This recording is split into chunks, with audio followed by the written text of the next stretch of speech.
Nature of matter, यानी कि जो मैटर है उसकी प्रकृति कैसी है, वो होता कैसे है, किस प्रकार का होता है और दिखाई कैसा देता है, मैटर के टाइप कौन कौन से हैं, ये सब जो चीज़ें हैं हम इसमें पढ़ने वाले हैं। तो हमारा टॉपिक है नेचर ऑफ मैटर। तो इसके लिए हमें समझना पड़ेगा कि व्हाट इज मैटर। तो मैटर क्या होता है? Anything that has mass occupy space is called matter. यानी कि मैटर वो हर चीज़ वो मैटर कहलाती है जो मास रखती है, यानी कि जिसका मास होता है, ऑक्यूपाई स्पेस और जो स्थान घेरती है। कोई भी इस यूनिवर्स के अंदर कोई भी ऐसी चीज़ जिसका मास होता है और जो स्थान घेरती है वो क्या कहलाती है? मैटर कहलाती है, यानी कि पदार्थ कहलाती है। उसके बाद अगर बात करें कि मैटर को हम किन किन तरीक़ों से डिफ़ाइन कर सकते हैं, तो मैटर को हम क्लासीफाई करते हैं दो तरीक़ों में। टू वेज हैं, physical classification of matter and chemical classification of matter. Physical classification में हम पढ़ते हैं कि उसका कलर कैसा है, ठीक है, उसकी स्मेल कैसी है, उसका मेल्टिंग पॉइंट, उसका बॉइलिंग पॉइंट, उसकी डेंसिटी, उसका मास, इन सब चीज़ों के बारे में अगर हम पढ़ते हैं तो हम फिजिकल क्लासिफिकेशन में मैटर को डिफ़ाइन करते हैं। अगर हम ये पढ़ते हैं कि उसकी लेंथ, उसका एरिया, उसका वॉल्यूम, ठीक है, तब हम यानी कि उसके केमिकल चेंजेस के बारे में अगर हम पढ़ते हैं तब हम उसको मैटर को केमिकल क्लासिफिकेशन के अंदर डिवाइड करते हैं। तो there are two classification of matter, physical classification of matter and chemical classification of matter. तो ऑल ऑफ फर्स्ट हम फिजिकल क्लासिफिकेशन देखते हैं कौन सा होता है। Physical classification has those property which can measured और observed without changing the identity और कंपोजिशन ऑफ द सब्सटेंस। देखिए ये क्या कहता है, फिजिकल जो प्रॉपर्टीज़ होती हैं ये वो प्रॉपर्टीज़ होती हैं जिनको हम मेजर कर सकते हैं, यानी कि जिनको हम माप सकते हैं, ऑब्ज़र्व कर सकते हैं, क्या without any changing of identity, यानी कि उसमें किसी प्रकार की उसकी आइडेंटिटी के अंदर किसी प्रकार की या उसकी बनावट के अंदर किसी प्रकार का कोई चेंज न करके हम उसकी जो प्रॉपर्टीज़ हैं उनको हम मेजर कर सकें, उनको हम कहते हैं फिजिकल प्रॉपर्टीज़। बिना किसी चेंजिंग के अगर हम उसके अंदर कोई बिना चेंज किए अगर हम उसकी क्या करते हैं, फिजिकल प्रॉपर्टी को मापते हैं तब उसको फिजिकल प्रॉपर्टीज़ कहते हैं। इसके अंदर एग्जांपल मैंने पहले बताया था, colours, ओडोर्स, melting points, boiling point, density, ठीक है। अगर उसके कलर में चेंज होता है, स्मेल में चेंज होता है, मेल्टिंग पॉइंट में, बॉइलिंग पॉइंट में अगर आपको चेंज दिखता है तब हम उसकी स्टडी करते हैं, तब हम उसको फिजिकल प्रॉपर्टी कहते हैं अगर उनमें कोई चेंजिंग होता है। तो दैट मीन्स फिजिकल प्रॉपर्टी वो प्रॉपर्टी होती हैं जो हम देख कर, उसके कलर को देखकर, उसकी स्मेल को लेकर, उसके मेल्टिंग, बॉइलिंग पॉइंट, डेंसिटी, इनके बारे में अगर कोई चेंजिंग हो रहा है और उसको हम मेजर कर सकते हो, उन्हें हम फिजिकल प्रॉपर्टीज़ के नाम से जानते हैं। नेक्स्ट हमारे पास है chemical classification of matter. Chemical properties कौन सी होती हैं? Are those characteristics reactions of different substances. These include acidity और basicity, combustibles, etc. Many property of matter such as length, area, volume, etc. are quantitative in nature. देखिए chemical property वो property होती हैं जिसमें केमिकल चेंजेस होते हैं, चाहे वो उसमें एसिडिटी की बात आए, चाहे वो बेसिसिटी की बात आए, चाहे वो कंबस्टिबल्स की बात आए, कंबस्टिबिलिटी की बात आए। तो अगर उसमें कोई केमिकल चेंज हो रहा है, दैट मीन्स कोई रिएक्शंस हो रही हैं, तब हम उसको कहेंगे केमिकल प्रॉपर्टीज़। तो मैटर को दो तरीक़ों से डिफ़ाइन किया गया है, दो वेज हैं मैटर के। फर्स्ट है physical classification of matter and second है chemical classification of matter. Clear? Next हमारा है, अब हम फिजिकल क्लासिफिकेशन ऑफ मैटर को आगे डिफ़ाइन करते हैं कि फिजिकल क्लासिफिकेशन ऑफ मैटर कितने टाइप का होता है। तो there are physical classification of matter. Physical classification of matter classified into 3 states. Physical classification को हम 3 स्टेट में डिफाइन करते हैं, solid, liquid and gaseous. Solid, liquid and gaseous state में हम इसको डिफाइन करते हैं। तो अब बात आती है सॉलिड स्टेट क्या होता है। बहुत ही इम्पोर्टेंट टॉपिक हैं जो हम पढ़ रहे हैं, हायर क्लासेज में भी आपको काम आते हैं, कंपटीशन एग्ज़ाम में भी बहुत बार ये टॉपिक्स के बारे में आया है, तो इसलिए पूरे ध्यान से इसको पढ़ना है। तो सॉलिड स्टेट क्या होता है? Solid state, A solid which has definite shape and definite volume. Example would, sand, copper, sugar, sulphur etcetera.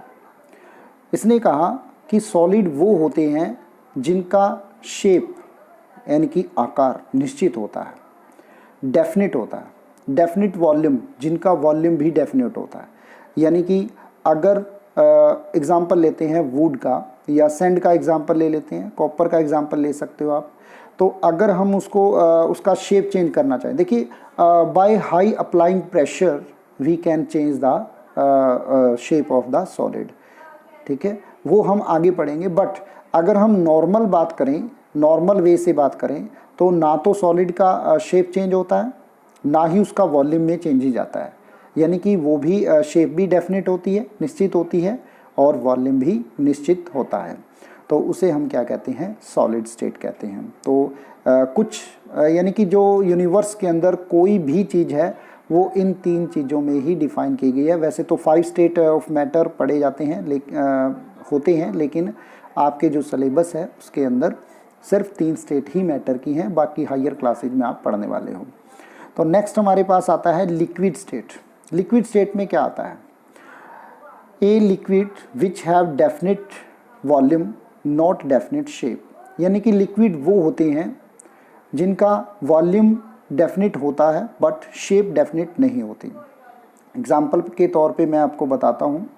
जैसे मान लेते हैं ये हमारे पास कोई ग्लास है, ठीक है, और इसके अंदर 1 लीटर या 5 ml लगा ली, चलो 1 लीटर वाटर है, ठीक है, और इस 1 लीटर वाटर को मैंने इस कंटेनर में डाल दिया। देखिए वॉल्यूम चेंज नहीं हुआ, 1 लीटर उसमें था, 1 लीटर इसमें है, बट शेप चेंज हो गया। जिस कंटेनर में हमने डाला था, जब हमने गिलास कंटेनर में डाला तो ये गिलास जैसी इसकी शेप हो गई। जब इसको हमने किसी मटका टाइप कंटेनर में डाला तो इसकी जो शेप है वो मटका टाइप होगी। यानी कि जिस कंटेनर में हम इसको डालेंगे इसकी शेप वैसी ही हो जाती है। तो that means shape will be changed, not definite, but volume will definite. तो इसीलिए हम इसमें डेफिनेशन में लिखेंगे कि जो लिक्विड्स होते हैं विच हैव डेफिनेट वॉल्यूम, उनका जो वॉल्यूम होता है वो डेफिनेट होता है, not definite shape, shape definite नहीं होती है। A liquid take the shape of container in which it is placed. यानी कि लिक्विड जो होता है वो वही शेप ले लेता है कंटेनर में, वही शेप ले लेता है जिस कंटेनर में उसको डाला जाता है। लिक्विड्स के example you know that water, milk, oil etcetera, these are the example of liquid state. तो ये था हमारे पास लिक्विड स्टेट के बारे में। And third state is gaseous state. Gaseous state में क्या होता है? बहुत ही इंटरेस्टिंग है gaseous state. A gas which have neither definite volume nor definite shape. जो गैसेस होती हैं ना तो उनका वॉल्यूम डेफिनेट होता, ना ही उनकी शेप डेफिनेट होती। यानी कि वॉल्यूम भी चेंज हो जाता है और शेप भी चेंज हो जाती है। मैं आपको एक और एग्जांपल देता हूँ। जैसे मान लेते हैं हमारे पास ये एक गैस का सिलेंडर है, क्लियर, इसमें 14 kg आप लगा लीजिए गैसेस है, और इसको एक रूम में हमने स्प्रेड आउट कर दिया और ये रूम में पूरे में फैल जाती है, क्लियर। यहाँ पर रूम के अंदर देखो, यहाँ पर ये इतने सारे वॉल्यूम में थी, सिर्फ एक सिलेंडर के वॉल्यूम में थी, बट शेप की बात करें सिलेंडर की शेप में थी। और यहाँ पर अगर बात करें रूम में, जब ये पूरे रूम में स्प्रेड हो जाती है तो दैट मीन्स इसकी जो शेप है वो एक रूम टाइप हो जाती है। तो that means shape will be changed. After that यहाँ पर 14 kg जो था वो एक सिलेंडर में आया हुआ था, 14 kg गैस जो है एक सिलेंडर में आई हुई थी, और यहाँ 14 kg गैसेस जो है वो सिलेंडर में से इस पूरे उसमें फैल गई। तो वॉल्यूम विल बी इंक्रीज्ड। यहाँ पर वॉल्यूम क्या हुआ है? बढ़ चुका है। इसका मतलब क्या हुआ कि volume also will be changed. इसका मतलब ये हुआ कि जो गैसीय स्टेट होती हैं उनका ना तो वॉल्यूम डेफिनेट होता है, ना ही उनकी शेप डेफिनेट होती है। गैसीय स्टेट नाइदर डेफिनेट वॉल्यूम, ना ही डेफिनेट वॉल्यूम होता, नॉर डेफिनेट शेप, ना ही शेप डेफिनेट होती है। It occupy the whole of the volume of the vessel in which it is placed. जैसे आपने लिक्विड डाला था, अगर आप आधा गिलास डालोगे तो लिक्विड तो आधे गिलास में ही आएगा, लेकिन गैसेस अगर आप आधे गिलास जितनी गैस डालोगे तो पूरे गैस जो है वो पूरे कंटेनर में आएगी। इसका मतलब उसकी शेप और वॉल्यूम डेफिनेट नहीं है। ठीक है जी। तो इसके एग्जांपल हैं air, oxygen, hydrogen, carbon dioxide, carbon monoxide, ठीक है, क्लोरीन गैस, ये सभी जो है that are the example of गैसीय स्टेट। नेक्स्ट हमारे पास इनकी प्रॉपर्टीज़ हैं कि सॉलिड के बारे में हमने सिमुलेशन तो पढ़ लिया कि विच हैव डेफिनिट, उनका शेप भी डेफिनिट होता है, ठीक है, और वॉल्यूम भी डेफिनिट होता है। ठीक है, ये फर्स्ट हमने डेफिनेशन तो कर लिया था, लेकिन अब हम सॉलिड की कुछ और प्रॉपर्टीज़ पढ़ेंगे, सॉलिड के बारे में पूरी डिटेल में पढ़ने वाले हैं। देखिए, सॉलिड जो पार्टिकल्स होते हैं, पार्टिकल आर क्लोजली पैक्ड। देखिए, ऑल ऑफ फर्स्ट मैं आपको बता देता हूँ कि जो भी मैटर होता है, मैटर जो होता है, चाहे वो सॉलिड है, चाहे लिक्विड है, चाहे गैसेस है, वो पार्टिकल से मिलकर बनता है। पार्टिकल्स मीन्स चाहे हम उसको एटम्स लगा सकते हैं, एटम्स, मॉलिक्यूल्स एंड आयंस, इन तीनों चीज़ों से मिलकर ही जो है मैटर बनता है। तो matter are made up of constitute particles are atoms, molecules and ions. तो matter are made from 3 types of particles like atoms, molecules. So matter are made by atom, molecules and ions. That is not fair, but it is very important to know that what are the constituent particle of matter. तो इसी तरह से solid को बनाने वाले भी particles atoms हैं, molecules हैं, आयंस हैं, क्यों? Because solid is also a part of the matter. अब हम इसकी प्रॉपर्टी पढ़ेंगे। Particle are closely packed. देखिए, जो सॉलिड होता है उसके अंदर जो पार्टिकल्स होते हैं, यानी कि जो एटम्स होते हैं, वो बहुत ही क्लोजली होते हैं, एक दूसरे के बीच में स्पेस नहीं होता है, बहुत ही कम स्पेस होता है, जिसे हम कहें वेरी कंपैक्ट फॉर्म में, यानी कि एक दूसरे से बिल्कुल जुड़े होते हैं। क्लियर? तो all of first property of the solid is particle are closely packed. Second is strong forces of attraction between the particle. देखिए, हमने फर्स्ट प्रॉपर्टी में पढ़ा कि these are very close to each other. अगर ये close हैं तो that means इनके बीच में फोर्सेज बहुत स्ट्रॉन्ग है। तो these are atom forces, ion forces, these are attractive forces are very strong.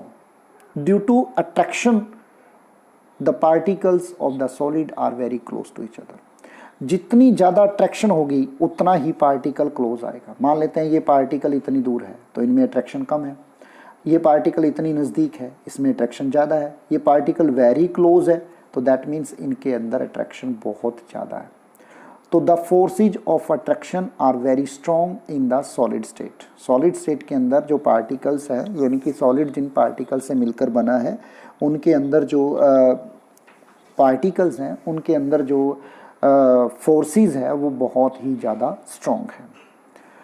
Due to strong forces of attraction between the particles, they are less empty space between them.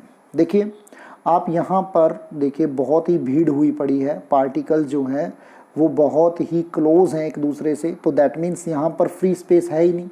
तो अगर मैं इसमें बात करूँ तो इसमें भी अगर मैं इस तरह का अगर स्ट्रक्चर बनाता हूँ तो there are very less empty space between the particles, between the atoms, between the molecules, between the ions. तो that means very less space, empty space between the particles. तो due to strong forces of attraction, अगर strong forces of attraction होंगी तभी very close particle आया है, एक दूसरे के बहुत ही क्लोज आया है, तो दैट मीन्स उसके अंदर जब क्लोज आएगा तो भीड़ बढ़ेगी तो स्पेस कम होगा। और जब स्पेस कम होता है, अगर मैं कहूँ कि स्पेस कम है, अगर मान लेते हैं एक रूम है, उसके अंदर बहुत सारे जो व्यक्ति हैं वो इकट्ठे बैठे हैं या इकट्ठे हैं, तो क्या वो एक कोने से दूसरे कोने में मूव कर सकते हैं? अगर करेंगे तो बहुत ही कम करेंगे, वैसे तो करेंगे नहीं, क्योंकि ये बहुत ज़्यादा अगर भीड़ में है तो मूव नहीं करेंगे। तो इसी तरह से हम कह सकते हैं कि सॉलिड के बीच में जो है वो बहुत ही स्ट्रॉन्ग फोर्सेज ऑफ अट्रैक्शन है, और due to strong forces of attraction less empty space between the molecules. और अगर एम्प्टी स्पेस कम है तो ये मॉलिक्यूल्स नॉट मूव नहीं करेंगे। बहुत ही इंपॉर्टेंट यहाँ पर एक बात सामने आती है कि जो सॉलिड पार्टिकल्स हैं they are not moved, but जब इनको एनर्जी मिलेगी तो यू कैन से दैट या you know that when the particle take energy that means they are move due to kinetic energy, but here no space between the particles, so it not move, but after take energy it can be vibrate, ये vibrate करने start हो जाएंगे, ये vibrate करने लग जाएंगे। तो next हमारी प्रॉपर्टी यही है, can have only vibratory motion, ये मूवमेंट नहीं करेंगे, ये सिर्फ वाइब्रेट करेंगे, अपनी जगह पर उछलेंगे बस, ये अपनी जगह पर उछलने के अलावा कुछ नहीं कर सकते। हाँ, अगर बहुत ज़्यादा अगर हम एनर्जी इनको प्रोवाइड करवा देते हैं तो ये पार्टिकल अपनी स्टेट है जो उसको छोड़ देंगे, यानी कि अपने जो जिस जगह पे वो पड़ा है वो जगह से हायर लेवल में चले जाएंगे, या फिर कह सकते हैं कि वो जो है पार्टिकल्स रिमूव हो जाएंगे, इलेक्ट्रॉन रिमूव हो जाएंगे। वो हम आगे कुछ इफ़ेक्ट पढ़ेंगे सॉलिड के कि अगर हम इलेक्ट्रॉन मूव होता है, रिमूव होता है, या पार्टिकल्स के मेटल के अंदर से अगर कोई इलेक्ट्रॉन निकलता है तो वो फोटो इलेक्ट्रिक इफेक्ट बन जाता है, वो हम आगे नेक्स्ट में पढ़ेंगे। नेक्स्ट हमारे पास आता है वेरी लेस कंप्रेसिबल्स। कंप्रेस का मतलब होता है दबाना। जब सॉलिड के मॉलिक्यूल्स एक दूसरे के बहुत क्लोज है, very strong forces of attraction है, तो due to this we can say that it is not compressible, इनको दबाया नहीं जा सकता, बहुत ही कम दबाया जा सकता है। जैसे आप एक लकड़ी को अगर दबा के देखोगे तो बहुत ही कम दबती ही नहीं है, लेकिन अगर आप किसी बुक को, जो कि सॉलिड है बुक भी, बट उसको दबा के देखो थोड़ा बहुत दब जाती है ड्यू टू, तो इसीलिए इसने लिखा है लेस कंप्रेसिबल। एक तो बहुत ज़्यादा स्ट्रॉन्ग सॉलिड होते हैं, एक वीक सॉलिड के भी कुछ टाइप हैं, हम वो +2 क्लास में फर्स्ट यूनिट में पढ़ेंगे स्टेट ऑफ सॉलिड के अंदर, तो वहाँ पर हम सॉलिड्स के बारे में पूरी डिटेल में पढ़ेंगे। लेकिन यहाँ पर आप सिर्फ इतना ही ध्यान रखोगे कि दीज आर लेस कंप्रेसिबल, कि ये कंप्रेसिबल कम होते हैं, इनको दबाया कम जाता है due to strong force of attraction, the less space between the molecules. ठीक है, नेक्स्ट है high melting and boiling point. ये आप सभी जानते हो, जितना ज़्यादा फोर्सेस स्ट्रॉन्ग होगा उसको एनर्जी उतनी ही ज़्यादा देनी पड़ेगी उनकी बॉन्डिंग को तोड़ने के लिए। तो due to this high melting point, ये बहुत ज़्यादा टेम्परेचर देने के बाद मेल्ट होंगे, बहुत ज़्यादा टेम्परेचर देने के बाद बॉयल होंगे, तो that means high melting and boiling point. तो ये कुछ प्रॉपर्टीज़ थी सॉलिड स्टेट की। नेक्स्ट हमारा जो प्रॉपर्टीज़ हैं वो हैं लिक्विड स्टेट की। ठीक है, अब देखिए सॉलिड के बारे में हमने पढ़ा कि उसके मॉलिक्यूल्स बहुत ही क्लोज हैं, लेकिन लिक्विड के मॉलिक्यूल्स के बीच में सॉलिड से थोड़ा ज़्यादा गैप होता है। इस टाइप से मान लेते हैं, इस टाइप से है। तो इसका मतलब मैंने पहले बताया था, जो एटम या मॉलिक्यूल्स एक दूसरे से जितना दूर होगा वो उतना ही वीक फोर्सेस के साथ अट्रैक्ट होगा। तो इसका मतलब इसमें अट्रैक्शन तो है लेकिन वीक है। किससे? सॉलिड से वीक है। तो फर्स्ट प्रॉपर्टी है हमारी, particles are loosely packed than that of solid. Solid से लूजली पैकेट है, थोड़े दूर दूर होते हैं। सॉलिड के बहुत ही क्लोज थे, इसके थोड़े दूर दूर होंगे पार्टिकल। तो दूर होने की वजह से वीक फोर्सेज ऑफ अट्रैक्शन, मैंने पहले ही बताया था कि इनके बीच में जो फोर्सेज ऑफ अट्रैक्शन है वो भी क्या रहेगी? वीक रहेगी। आफ्टर दैट थर्ड प्रॉपर्टी है more empty space between that solids. तो यहाँ पर देखिए आपको ये बहुत सारा एम्प्टी स्पेस, खाली जगह नज़र आ रही है। क्यों? क्योंकि मॉलिक्यूल्स एक दूसरे से बहुत दूर है, एटम एक दूसरे से बहुत दूर है। बहुत दूर तो नहीं कह सकते, थोड़े दूर हैं, तो जिसकी वजह से हम कह सकते हैं एम्प्टी स्पेस ज़्यादा है, more empty space between than that of solid. Due to more empty space the molecules are move. ये मैंने पहले ही कहा था कि इसके बीच में अगर खाली जगह है तो मॉलिक्यूल्स मूव करेगा, इसको थोड़ी सी अगर हम एनर्जी देंगे तो मॉलिक्यूल्स मूव करना स्टार्ट हो जाएगा। तो that means due to more empty space the molecules can are moved. After that more compressible than that of solid. देखिए अगर मैं इसके ऊपर प्रेशर डालता हूँ, मैं यहाँ पर दोबारा से डायग्राम बनाता हूँ, थोड़ा ध्यान से देखना, हर चीज़ आप पूरी डिटेल में समझोगे। मैं यहाँ पर 2 मॉलिक्यूल्स लेता हूँ, चलो तीसरा भी ले लेता हूँ। अगर मैं इस एटम के ऊपर फोर्स डालता हूँ तो ये कंप्रेस होके इतनी डिस्टेंस कवर कर सकता है जो इसके बीच में खाली जगह है। इधर से डालता हूँ तो ये इतनी डिस्टेंस कवर कर सकता है। That means that is compressible because empty space between them. Empty space होने की वजह से these are compressible, more compressible than solid. Solid तो बिल्कुल ही कंप्रेस नहीं हो रहे थे, बहुत ही लेस स्पेस था, थोड़ा बहुत कंप्रेस हो रहे थे, लेकिन ये सॉलिड से थोड़ा ज़्यादा कंप्रेस होगा। नेक्स्ट है low melting and boiling point than solid. Solid के मॉलिक्यूल्स के बीच में फोर्सेज ऑफ अट्रैक्शन बहुत स्ट्रॉन्ग थी, जिसके कारण कह सकते थे कि उसके बीच में जो फोर्सेज ऑफ अट्रैक्शन स्ट्रॉन्ग होने की वजह से उनका मेल्टिंग और बॉइलिंग पॉइंट ज़्यादा था। लेकिन सॉलिड से इनके बीच में अट्रैक्शन कम है, जिसके कारण इनका मेल्टिंग और बॉइलिंग पॉइंट थोड़ा कम है सॉलिड से। तो उसके बाद हम बात कर सकते हैं कि अगर हम इसको चेंज करना चाहें, ठीक है, चलो पहले हम गैसेस प्रॉपर्टी पढ़ लेते हैं। तो देखिए property of gases, property of gases में क्या होता है, देखिए तो जो हम सॉलिड और लिक्विड में पढ़ चुके हैं, ये उन दोनों से वीक फोर्सेज ऑफ अट्रैक्शन रखेगी। तो the molecules are very loosely packed than the solid and liquid. देखिए इसके मॉलिक्यूल्स जो होते हैं वो बहुत ही दूर होते हैं।